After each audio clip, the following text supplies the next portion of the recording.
Your author website is incredibly important for giving information to your readers and your potential readers. Your website needs to have information to help people empower themselves to make a decision to read or not read your book, and to delve deeper into the world of your book for the people that have already read it. One of the most important things that most people forget or don't even think about is a character profile. I cannot say enough good things about the importance of having a character profile on your website.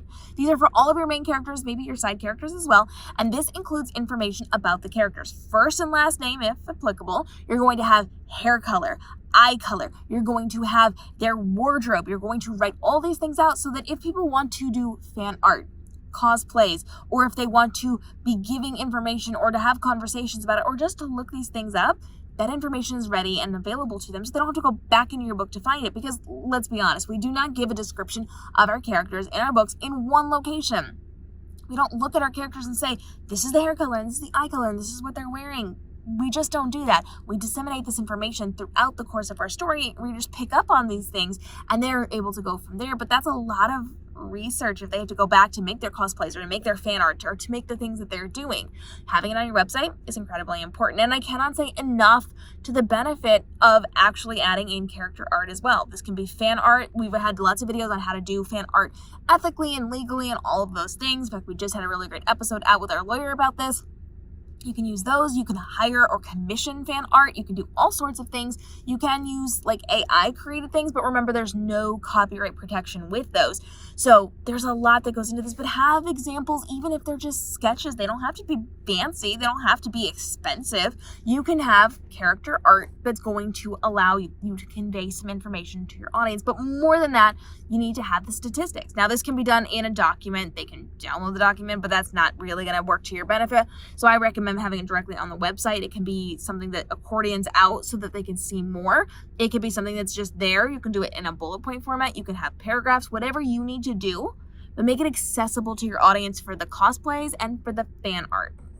Now, this doesn't always go to every single genre. There's not always going to be, fans coming to do your type of story. They're just different types of readers. But even if you are not in one of the genres or one of the age ranges that's all about those cosplays and those pieces of fan art, have it there. Have the information there because people might want to come learn more about it. They might want to identify with it. And you can also add in information that isn't directly in your book, like birthdays. If you're into astrology, you can give their signs. If you want to give like a little anecdote about their childhood, do it. Talk about the scars on the bodies that we don't actually hear about inside of the story, especially if it's like a side character.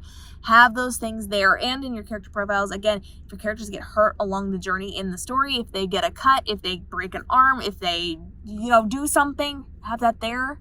Have it there. Have a page number if you want, or a chapter number is even better. But have as much information as possible. You are empowering and equipping people to market on your behalf by creating fan art, by creating cosplays, by talking about your characters, by identifying with them. Have it there. And you should be doing this anyway. This is part of your character Bible and your world building Bible. You should be writing these things down as they happen inside of your story if you're not doing it before you write your story, so that you know exactly what these people look like. You already have this work done, so just take it and put it in a pretty way on your website so that people can benefit from it, so that you can benefit from it.